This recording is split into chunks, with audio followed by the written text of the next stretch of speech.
The gunshot echoed through the dusty main street of Silverhill, sending Olivia Blackburn diving for cover behind a water trough as splinters flew from the wooden post beside her head.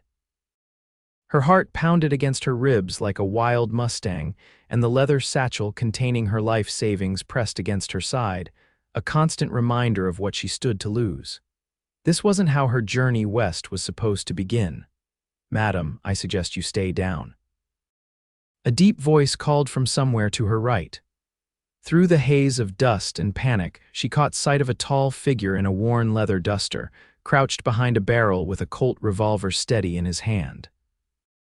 It was 1876, and Olivia had traveled west with dreams of opening a dress shop far from the stifling confines of Boston society. Now, barely an hour after stepping off the stagecoach, she was caught in crossfire between what appeared to be a bank robber and the town's lawman. "Who are you?" She called to the stranger, clutching her satchel tighter. "Xavier Jameson, madam. Folks call me X." Another shot rang out, and he returned fire with practiced precision. "Currently trying to keep both of us from getting ventilated by Tommy Blake over there, who seems displeased about having to return the bank's money." Olivia peered over the edge of the trough, seeing a wild-eyed man reloading behind an overturned wagon. "Mr. Jameson, is there a safer position we might reach?" Xavier nodded toward the alley between the general store and the saloon. "That'd be our best bet, but it's 20 feet of open ground." "What do you suggest?" "I provide cover, you run, then I follow." He met her eyes, his expression serious beneath the brim of his hat. "Trust me." Olivia hesitated, studying the cowboy's face. His eyes were the color of the sky just before dusk, steady and clear. A thin scar ran along his jawline, and several days' worth of stubble shadowed his tanned face.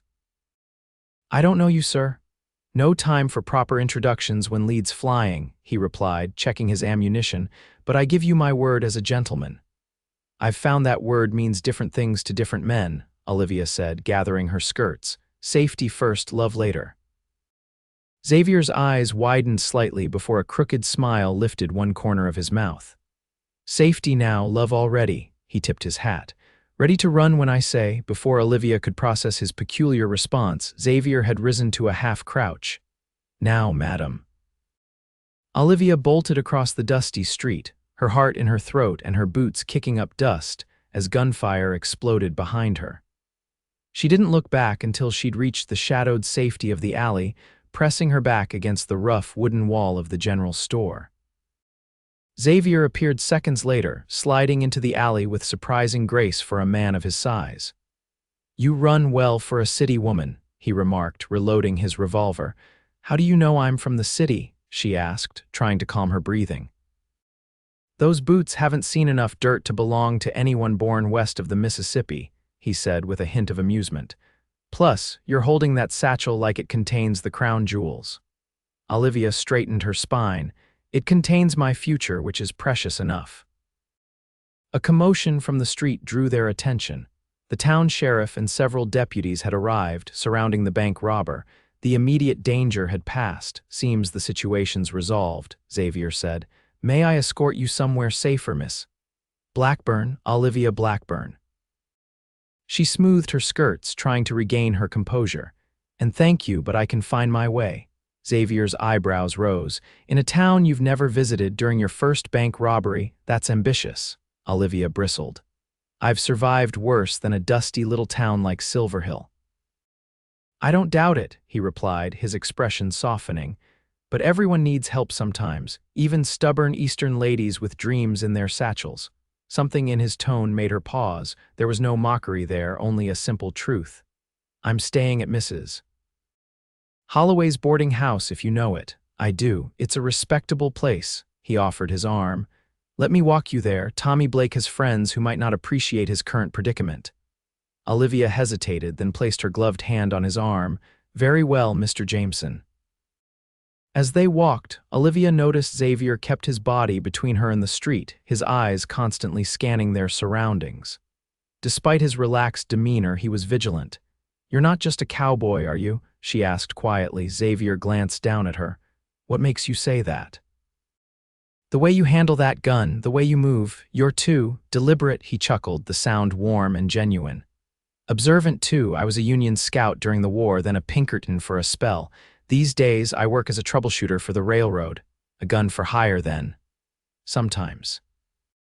Other times, I'm just a negotiator. He shrugged. People tend to negotiate more reasonably when they respect your ability to enforce terms. They reached the boarding house, a 2-story white clapboard building with green shutters and a small garden struggling against the arid climate.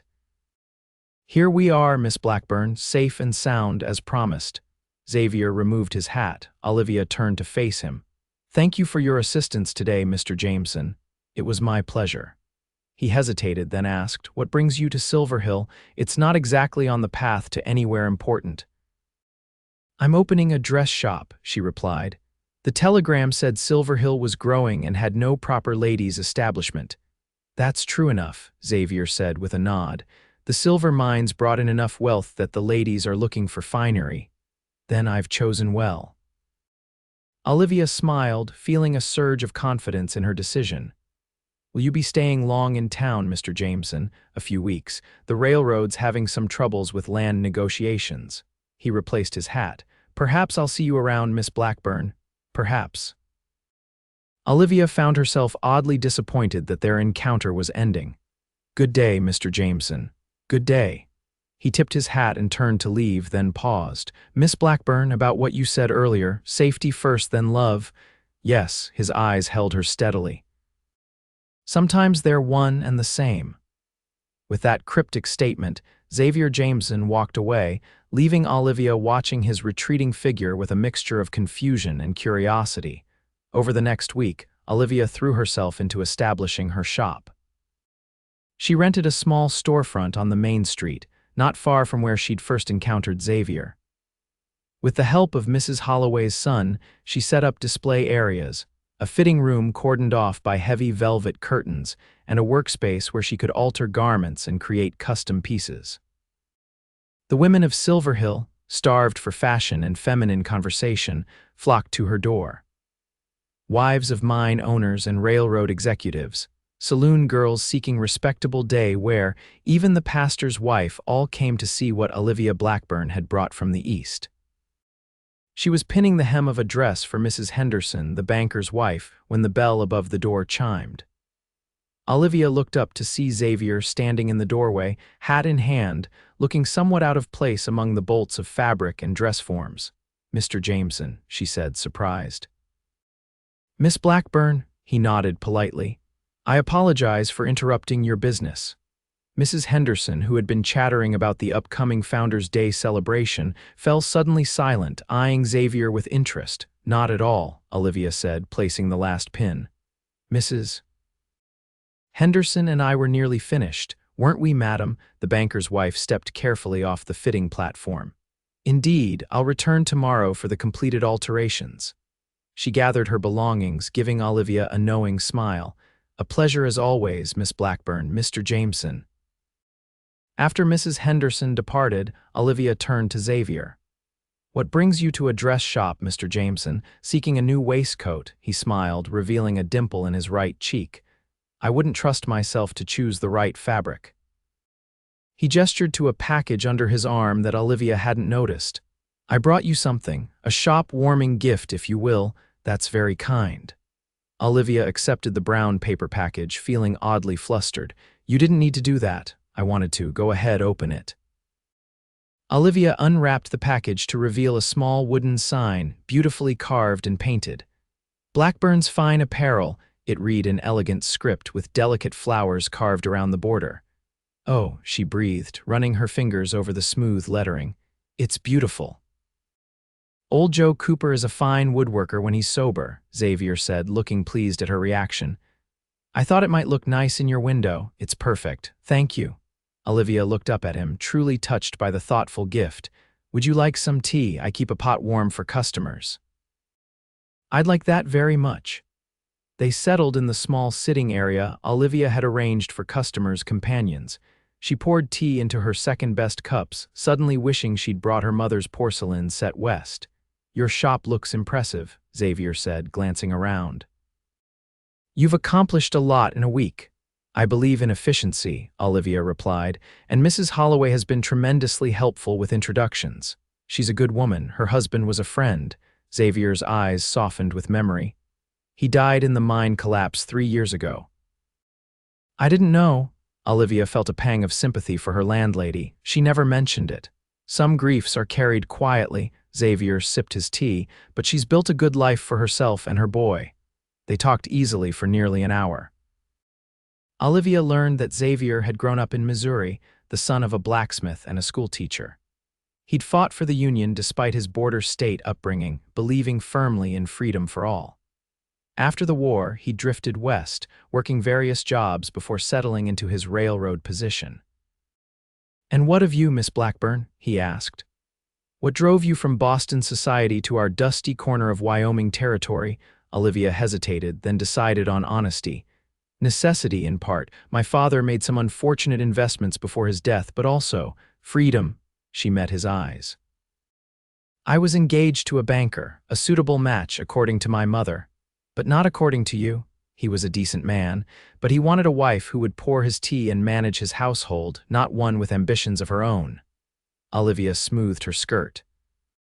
"When father died and our financial situation became clear, Edward graciously released me from our engagement." "His loss," Xavier said simply. The bell chimed again, announcing a customer, and their conversation ended. Xavier thanked her for the tea and departed with a promise to help hang her new sign the following day. True to his word, Xavier appeared the next morning with a ladder and tools. Olivia watched from the doorway as he carefully mounted the sign above her shop window, his movements precise and confident. "It looks wonderful," she said when he climbed down. "You've quite transformed the storefront." "The sign did that, not me," he replied modestly. "Your name deserves to be displayed properly." A shout from down the street interrupted their conversation. A group of men had gathered outside the saloon, their voices raised in anger. "Stay here," Xavier said, his expression instantly alert. "Those are some of the railroad men, and they sound worked up." Before Olivia could respond, he was striding toward the disturbance. She watched from her doorway as he approached the group, his posture relaxed but somehow authoritative. Words were exchanged, too distant for her to hear, but gradually the men's aggressive stances softened. Several minutes later they dispersed and Xavier returned to the shop. "What was that about?" Olivia asked. "Pay dispute. The railroad's been slow with wages lately." Xavier brushed dust from his hands. "Nothing serious, you handled it well," he shrugged. "Just talking. Most men prefer that to fighting, given the choice." "Is that what you do for the railroad, manage disputes, among other things?" His expression turned more serious. "Miss Blackburn, there's something I should mention. The railroad's having trouble with a particular land parcel. The negotiations might get tense." Olivia frowned. "Are you expecting trouble?" "Nothing specific. But if you see unfamiliar faces in town, men who don't seem to have proper business here, be cautious." His eyes met hers, concern evident. "I wouldn't want any harm to come to you because of railroad matters." "I appreciate the warning," she said, "but I can take care of myself." Xavier smiled. "I don't doubt it, but I'd feel better knowing you'll be careful." The warmth in his voice caused a flutter in Olivia's chest that she tried to ignore. "I'm always careful, Mr. Jameson. It's how I've survived this long." "Good." He donned his hat. "I have a meeting with the sheriff, but perhaps I could escort you to dinner at the hotel restaurant this evening. They serve a decent steak." Olivia hesitated, aware that dining together publicly would spark gossip, but she found herself nodding. "I'd like that."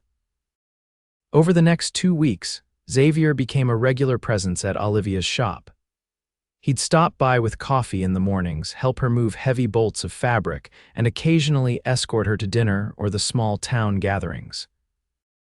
Silverhill was buzzing with speculation about their relationship, but Olivia found she didn't mind. What troubled her was her growing attachment to the cowboy.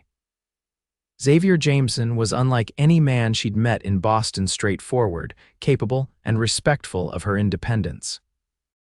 When he looked at her, she felt seen in a way that both thrilled and terrified her. One afternoon, as she was closing the shop, Xavier arrived with his horse saddled.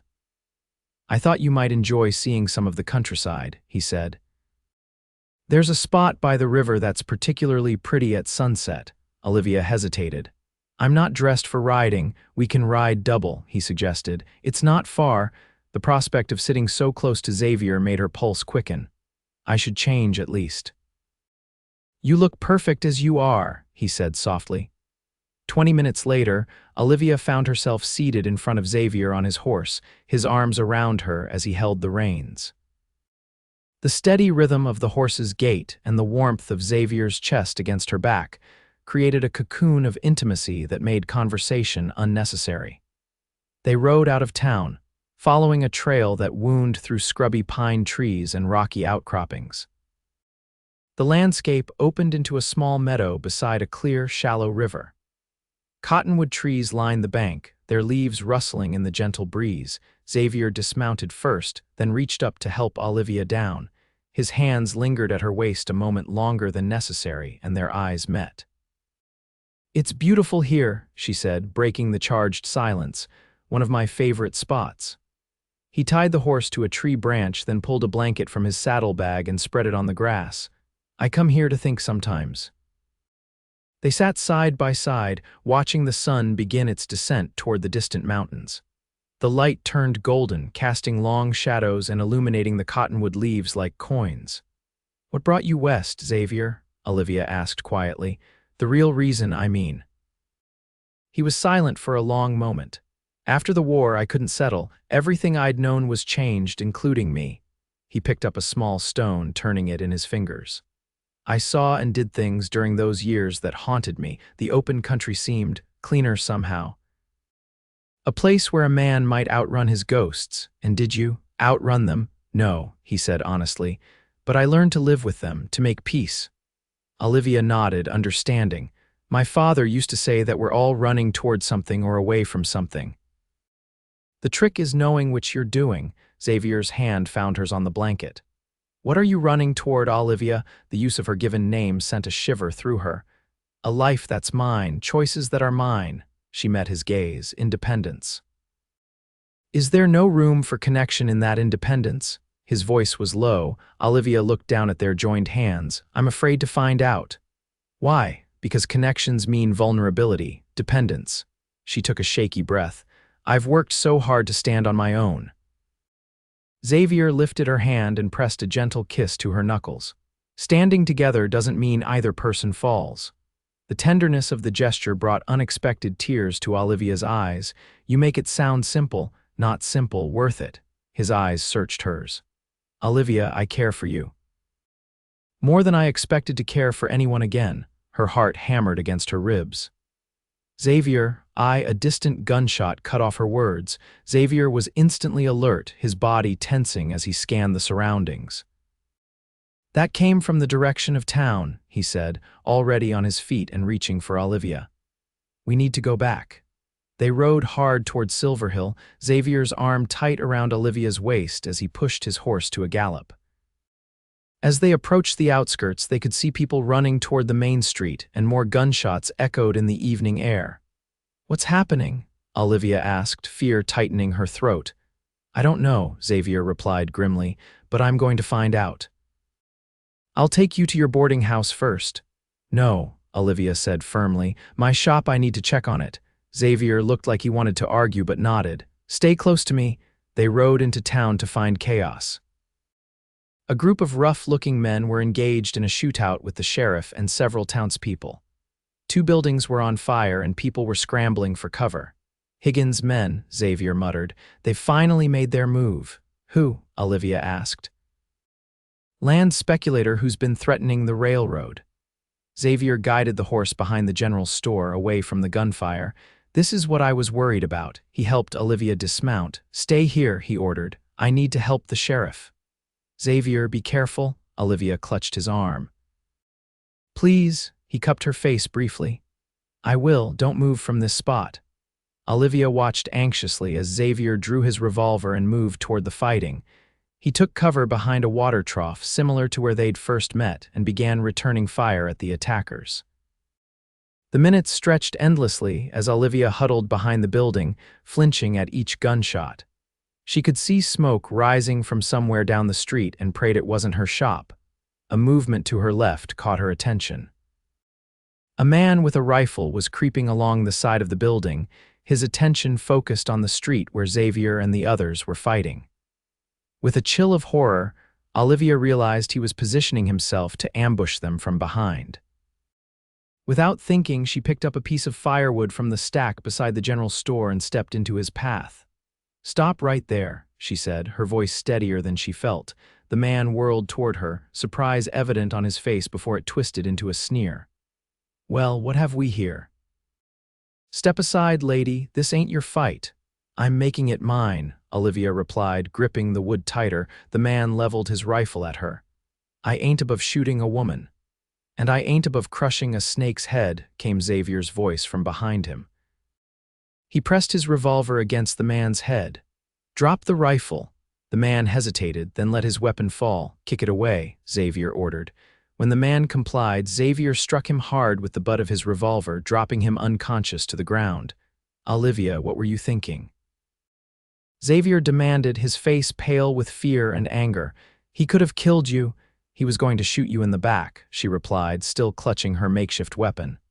"I couldn't let that happen." Xavier stared at her for a moment, then pulled her roughly into his arms. "You beautiful, reckless woman," he murmured against her hair. The gunfire from the street had subsided. Xavier kept an arm around Olivia as they moved cautiously back toward the main street. The sheriff and his deputies had the remaining attackers surrounded and disarmed. "Is it over?" Olivia asked. "For now," Xavier replied. "Higgins won't give up easily, but this round's done." They walked together down the street, surveying the damage. The bank had several broken windows, and the saloon's front porch was splintered from gunfire.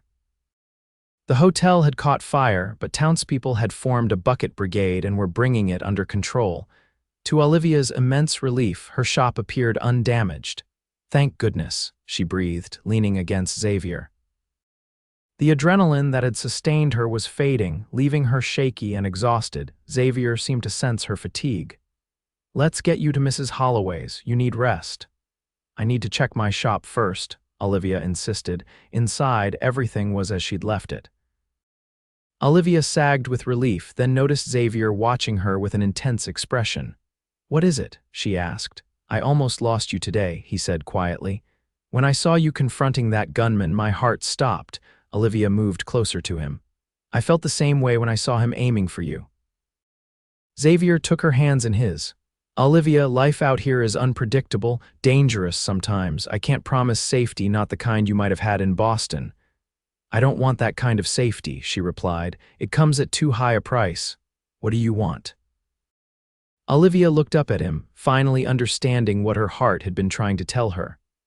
"I want to stand with someone, not behind them or in their shadow. I want partnership, trust." She squeezed his hands. "I want you, Xavier." His expression softened with wonder. "I thought you wanted independence above all else." "I've learned something these past weeks," she said softly. "True independence isn't about standing alone, it's about choosing who stands beside you." Xavier pulled her close, one hand cradling her face. "I love you, Olivia Blackburn. From that first day when you dove behind that water trough, I think I've been falling for you." "Even when I said safety first, love later?" she asked with a small smile. "Especially then," he replied, "because I already knew what you're learning now, that safety and love aren't separate things. When you love someone, keeping them safe becomes as natural as breathing." "Safety now, love already," Olivia echoed his words from their first meeting. "Exactly." Xavier's thumb brushed her cheek. "May I kiss you, Miss Blackburn?" In answer, Olivia rose on her tiptoes and pressed her lips to his. The kiss was gentle at first, then deepened with a hunger that surprised them both. When they finally broke apart, they were breathless. "I love you too, Xavier Jameson," Olivia whispered against his lips. "More than I thought possible." In the weeks that followed, Silverhill gradually recovered from Higgins' attack. The railroad brought in additional security to protect the town, and Xavier worked closely with the sheriff to prepare for any further trouble. But Higgins, having lost several men in the failed raid, seemed to have retreated to reconsider his strategy. Olivia's shop flourished, and she hired 2 local girls as apprentices to help with the increasing workload. Xavier was a constant presence, sometimes helping with practical matters, other times simply bringing her lunch or sitting quietly while she worked, content to be near her. Their courtship progressed with a certainty that felt both thrilling and inevitable. They rode together in the evenings, picnicked by the river on Sundays, and shared quiet dinners at the hotel restaurant. Xavier taught Olivia to shoot a revolver, insisting that she needed to protect herself when he couldn't be there. In return, she convinced him to let her tailor a proper suit for him, replacing his trail-worn clothing with something that highlighted his broad shoulders and lean frame. The townspeople watched their romance with approval and a fair amount of gossip. Mrs. Holloway, in particular, seemed pleased with the match, often inviting Xavier to Sunday dinners, and making pointed comments about how the boarding house's rules about male visitors didn't apply to future husbands. 3 months after they met, Xavier took Olivia back to the river spot where they'd nearly declared their feelings before being interrupted by gunfire. This time, he spread a proper picnic on the blanket. Fried chicken, biscuits, preserves, and a bottle of wine he'd specially ordered from Denver. As the sun began to set, painting the sky in shades of gold and pink, Xavier reached into his pocket and withdrew a small velvet box. "Olivia," he began, his voice unusually nervous, "when I came to Silverhill, I was just doing another job. I never expected to find the missing piece of my soul here." Olivia's heart raced as he opened the box to reveal a ring with a small but brilliant diamond. "I know it's not what you might have had in Boston," he said apologetically, "but my love is just as real." "It's perfect," Olivia whispered, blinking back tears. Xavier took her hand. "You once said you wanted a life that was yours. I'm asking if you'd consider sharing that life with me, not to diminish your independence, but to stand beside you through whatever comes." He met her eyes. "Olivia Blackburn, will you marry me?" "Yes," she said without hesitation. 1,000 times yes.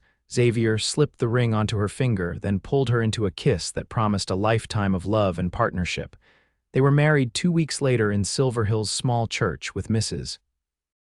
Holloway weeping proudly in the front pew and the entire town turning out to celebrate. Olivia wore a gown of cream silk that she'd made herself, embroidered with tiny blue flowers that matched Xavier's eyes. At the reception in the hotel dining room, Sheriff Cooper raised a toast to the couple. "To Xavier and Olivia Jameson, proof that even in our rough corner of Wyoming, love finds a way." Later, as they danced slowly together, Xavier whispered in Olivia's ear, "Happy Mrs. Jameson." Olivia looked up at her husband, her heart full to bursting with love. "More than I ever dreamed possible." "Even without the safety of Boston," he teased gently. She rested her head against his chest, feeling the steady beat of his heart. "I've never felt safer than I do right now in your arms." "Safety now," Xavier murmured, echoing their first exchange. Olivia smiled against his chest. "And love already." 1 year later, Olivia stood in their home above her shop, cradling their newborn daughter in her arms. Xavier watched from the doorway, his face alight with wonder and love. "She has your eyes," Olivia said softly. Xavier crossed the room to stand beside them, one arm around his wife's shoulders as he gazed down at their child. "And your determination. Did you see how she grasps my finger, strong like her mother?" Olivia leaned into his embrace, savoring the perfection of the moment. Their path hadn't been easy. Higgins had returned for one final confrontation 3 months after their wedding, resulting in a shootout that left Xavier with a bullet graze on his shoulder and Higgins in a prison cell. The railroad had offered Xavier a management position afterward, allowing them to settle permanently in Silverhill. Olivia's shop had expanded to include a bridal salon and gentlemen's tailoring, with Xavier occasionally helping with the accounts when he wasn't handling railroad business. Their home above the shop was modest but comfortable, filled with books, fabric samples, and now baby things. "What are you thinking?" Xavier asked, pressing a kiss to her temple. "That safety and love aren't separate things after all," Olivia replied, smiling up at him. "They're woven together like the strongest fabric." Xavier's arm tightened around her shoulders. I told you so on that very first day, so you did. Olivia kissed him softly.